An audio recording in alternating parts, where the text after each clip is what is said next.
ये नहीं कि स्टार्टिंग में तुमने बहुत हार्श टाइम टेबल बना लिया और एक दिन फॉलो किया बड़ी मुश्किल से मर मर के, और उसके बाद अगले दिन से छोड़ दिया और फिर 15-20 दिन लग जाते हैं नया टाइम टेबल बनाने में। तो आपको करना क्या है? सो हे गाइस, कैसे हैं आप सब? मेरा नाम है Neeraj and you are watching vision studies. तो फर्स्ट ऑफ ऑल मैं आपको बता दूं, क्लास 10th में मैथमेटिक्स में मैंने भी 96 स्कोर किया था और ओवरऑल 94% आए थे। तो मेरे दोस्त, मैं भी चाहता हूं कि आप भी अपनी क्लास 10th में 95 प्लस स्कोर करें मैथमेटिक्स में, और एंड बिलीव मी, आप भी कर सकते हैं। तो बस स्टार्टिंग से थोड़ी सी मेहनत करनी पड़ेगी। तो इन दिस वीडियो मैं आपके साथ कुछ ऐसे क्वेश्चंस को डिस्कस करने वाला हूँ जो हर न्यू स्टूडेंट के मन में आते हैं, और कुछ ऐसी टिप्स दूंगा जिससे आप ज़रूर से ज़रूर अच्छे से अच्छा स्कोर कर जाओगे। तो मुझे बस अपना कुछ समय दीजिए एंड इस वीडियो को पूरा देखना, और आपको कुछ ना कुछ हेल्पफुल ज़रूर मिलेगा।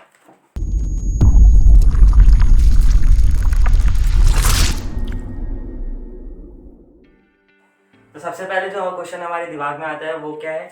विच sources are to be used. तो अगर आप सेल्फ स्टडी करते हैं या फिर आप कोचिंग या कोई ट्यूशन में जाते हैं, तो आप दोनों को क्या करना है? सबसे पहले एनसीईआरटी ही करना है। तो वही आपके लिए गीता, कुरान, बाइबल सब कुछ है। उसके एग्जाम्पल कर जाओ, एक्सरसाइज को, एक एक क्वेश्चन को कर जाओ, फिर तब आप एग्जाम्पलर को उठा सकते हैं। एनसीईआरटी एग्जाम्पलर, ये एक और किताब आती है, उसमें से भी कई क्वेश्चन उठ के आ जाते हैं डायरेक्ट, और फिर आप चैप्टर वाइज पीवाई यूज़ करते हैं। तो इतना इनफ है आपके लिए। अगर आपको अच्छा स्कोर करना है मैथ्स में तो इतना इनफ है। फिर अगर आपके पास अगर टाइम बचता है, क्योंकि आपके पास और भी सब्जेक्ट्स होते हैं, तो तब अगर आपके पास टाइम बचता है तो आप कोई और रिफ्रेशर यूज़ कर सकते हैं। ठीक है, फिर ये बात आप सबको ध्यान रखनी है कि अगर 1 book 10 times is much productive than 10 books 1 time. ठीक है, तो एक बुक को 10 बार करने से करना ही बेहतर है 10 बुक को एक बार करने से। तो ज़्यादा बुकें नहीं, एक ही बुक पे अगर हम मेहनत करेंगे तो हमारा अच्छा स्कोर आएगा। तो सेकंड क्वेश्चन जो हमारे दिमाग में आता है, टाइम ड्यूरेशन। भैया कि मैथ्स को कितना टाइम दें हम डेली? तो अगर आप मेरी तरह सेल्फ स्टडी करते हैं तो आपको मिनिमम तो 2 घंटा देना ही पड़ेगा डेली का, मैक्सिमम आपकी इच्छा। तो 2 घंटे में करना क्या है आपको कि आप अपने डेली टारगेट सेट करें। ठीक है, कि आज मुझे ये एक्सरसाइज करनी है तो ख़त्म करनी है। तो उसमें आपका ज़्यादा टाइम भी लग सकता है, कम भी टाइम लग सकता है। तो मिनिमम आपको 2 घंटा तो पढ़ना ही पढ़ना है। और उसके बाद आप यूट्यूब वीडियो से हेल्प ले सकते हैं। ऐसे बहुत से चैनल हैं जो आपको कंप्लीट इंट्रोडक्शन, फिर एक्सरसाइज, ऐसे करके आपको वीडियोस प्रोवाइड करा देते हैं। मैं भी अभी ऐसे वीडियोस डाल रहा हूँ, तो आप मुझे भी फॉलो कर सकते हैं और अपना जो आपको अच्छा लगे वो भी फॉलो कर सकते हैं। तो मैंने भी यूट्यूब से ही हेल्प लिया था अपनी स्टडी में। ठीक है, तो ऐसे करके आप टाइम को डिवोट कर सकते हैं मैथ्स के लिए। और अगर आप कोचिंग वाले हैं तो फिर आप 1.5 घंटा तो मिनिमम दें, और जो आपके कोचिंग में टीचर्स आपको बताते हैं वही आप चीज़ फॉलो करें। तो 1.5 घंटे में आप जो करना है आप रिवाइज कर सकते हैं, फिर अपनी प्रैक्टिस भी कर सकते हैं। ठीक है, तो ये हो गई टाइम ड्यूरेशन की बात। तो थर्ड पॉइंट जो है हमारे पास, रिवीजन सबसे इंपॉर्टेंट है, क्योंकि स्टूडेंट्स क्या करते हैं कि सिलेबस पढ़ते जाते हैं और रिवीजन छोड़ देते हैं। तो रिवीजन नहीं करते, पिछला सब भूलते जाते हैं। तो ये अगर आपको स्कोर करना है तो आपको रिवीजन करना बहुत ज़रूरी है, चाहे आप कोचिंग में हो चाहे आप सेल्फ स्टडी कर रहे हो। तो रिवीजन के लिए आपको एक दिन हफ्ते में ज़रूर निकालना चाहिए। तो वीकली आपको जो भी आपने पढ़ा वो आप रिवाइज करें उस दिन बैठ करके। ठीक है, वो बहुत इंपॉर्टेंट है। फिर सेकंड पॉइंट क्या है? प्रिपेयर शॉर्ट नोट्स और फार्मूला शीट्स। तो आप जो चैप्टर पढ़ते जा रहे हैं उसके लिए फार्मूला शीट्स प्रिपेयर करें, शॉर्ट नोट्स प्रिपेयर करें। वो आपको रिवीजन के वक्त जैसे आपके पेपर आते हैं तो आप कॉपी छानते रहते हैं, तो कॉपी में आपको एग्जैक्ट वही चीज़ें मिलती नहीं है, क्योंकि आपने प्रैक्टिस भी करी होती है, फिर जो आपने नोट्स बनाए वो सब गायब हो जाते हैं। तो आपको शॉर्ट नोट्स और फार्मूला शीट्स प्रिपेयर करते हुए चलना है साथ साथ, जैसे मैं करता था। तो 12th में मैं क्या करता था, मैं ऐसे कुछ पेपर ले लेता था और उसमें चैप्टर वाइज जो भी मैंने चैप्टर कंप्लीट किया उसमें क्या करता था कि ऐसे कुछ शॉर्ट नोट्स बना के रखता था। यहाँ पे इंपॉर्टेंट डेफिनेशन भी है, जैसे ये 12th का है, तो 12th में क्या है, रिलेशन फंक्शन था पहला चैप्टर। तो मैंने उसमें लिख दिया कि रिफ्लेक्सिव क्या होते हैं, फंक्शन क्या होते हैं, ये सब ऐसे करके इंपॉर्टेंट डेफिनेशंस भी लिखी हैं और इंपॉर्टेंट पॉइंट्स भी लिखे हैं। जो फार्मूला होते हैं, इंपॉर्टेंट फार्मूला जो मतलब पेपर में पूछे जाते हैं 1 मार्क्स के, तो वो इंपॉर्टेंट चीज़ें भी लिखी हैं और फार्मूला और वो भी लिखी हैं, डेफिनेशंस भी लिखी हैं। तो आप ऐसे करके प्रिपेयर कर सकते हैं। हर चैप्टर के मुश्किल से 1 पेज लगता है मेरे ख्याल से, तो मेरा भी एवरेजली 1 ही पेज लगा था। तो आपको भी यही स्ट्रेटेजी अपनानी है। तो मतलब इससे आपका टाइम बचता है। जब आप रिवीजन करने बैठते हैं एग्ज़ाम टाइम के पास, तो आप कॉपी में छानने के बजाय अगर ये पढ़ेंगे तो आपको ज़्यादा इफेक्टिवली आएगा और टाइम कंज्यूमिंग कम होगा, ठीक है।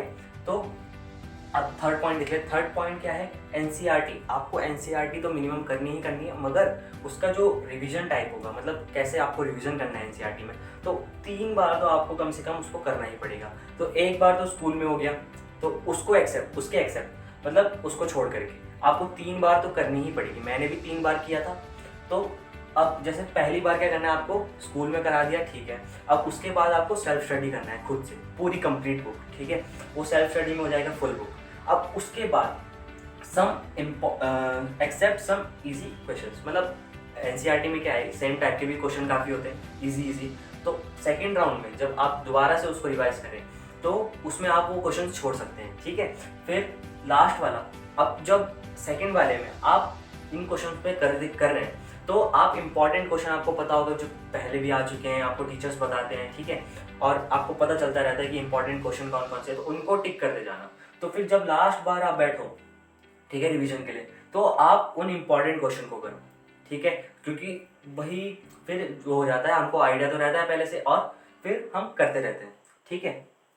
अब लास्ट चीज़ क्या है, सिलेबस। तो सिलेबस आपको स्कूल के हिसाब से चलना है। अगर आप सेल्फ स्टडी कर रहे हैं, कोचिंग वाले तो आपका करा देंगे, ठीक है। अगर आप सेल्फ स्टडी कर रहे हैं तो सिलेबस कंप्लीट करना बहुत मतलब एक वैसा टास्क हो जाता है। तो आपको स्कूल के हिसाब से चलना है, मतलब जैसे स्कूल में चल रहा है तो आपको उससे आगे रहना है, ठीक है, या उसके बराबर रहना है। मतलब स्कूल में फर्स्ट प्री बोर्ड तक शायद सिलेबस कंप्लीट हो जाता है, ठीक है, तो आपको भी उसी स्पीड में चलना है, ठीक है। और ये बहुत ज़रूरी है, वरना फिर हम रह जाते हैं, पीछे रह जाते हैं, ठीक है। तो पीवाईक्यूज और सैम्पल पेपर आपको तब करने हैं, एक तो चैप्टर के साथ साथ करने हैं पीवाईक्यूज, ठीक है। अब जब आपके फर्स्ट प्री बोर्ड हो जाते हैं, ठीक है, उसके बाद आपके पास 2 महीने रहता है शायद, तो आपको उसमें क्या करना है, ठीक है, उसमें आपको क्या करना है, अपनी माइंड सेट बनाना है एग्जाम पैटर्न के लिए, ठीक है। आपको सैम्पल पेपर्स करने हैं सॉल्व, ठीक है। फिर आपको ये एनसीईआरटी के इंपॉर्टेंट क्वेश्चन करने हैं, ठीक है, उस राउंड में भी कर सकते हैं आप। और फिर पीवाईक्यूज मतलब पिछले साल के पेपर, 10 साल के पेपर निकालो, ठीक है, उनको सॉल्व करते जाओ, 3-3 घंटा बैठो, एग्जाम की तरह दो, ठीक है। मैंने भी यही किया था लास्ट मंथ में, जो मेरी स्ट्रेटेजी थी वो भी यही थी, ठीक है। उससे मुझे बहुत फ़ायदा हुआ था और एग्ज़ाम में मुझे कोई मतलब नया सा फील नहीं आया, क्यों डिफरेंट नहीं लगा, क्योंकि मैं घर में बैठ करके 3-3 घंटा एग्ज़ाम दिया करता था, ठीक है, मैथ्स का। तो उससे मेरी आदत बनी, ठीक है, सैम्पल पेपर्स दो, ठीक है। और ये मैं उनके लिए बता रहा हूँ जो क्या है, सेल्फ स्टडी करना है। कोचिंग वाले अपना मटेरियल तो आपको देंगे ही देंगे, ठीक है। तो ये हो गया थर्ड पॉइंट, आपको कंसिस्टेंसी मेंटेन करनी पड़ेगी, क्योंकि यार बी मोटिवेटेड, अपने ड्रीम्स के बारे में सोचो यार। देखो आपको करना क्या है, अगर आपको पढ़ाई से रिलेटेड कुछ करना ही नहीं है तो छोड़ दो, फिर आप पास होने का सोचो।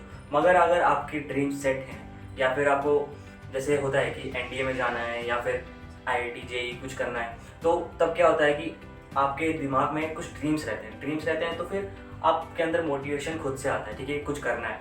और ग्रो योर सेल्फ स्लोली, मतलब कि ये नहीं कि स्टार्टिंग में तुमने बहुत हार्श टाइम टेबल बना दिया और एक दिन फॉलो किया बड़ी मुश्किल से मर के, और उसके बाद अगले दिन से छोड़ दिया, और फिर 15-20 दिन लग जाते हैं नया टाइम टेबल बनाने में। तो आपको करना क्या है, शुरुआत में आपको अपने आप को पहचानना है, ठीक है।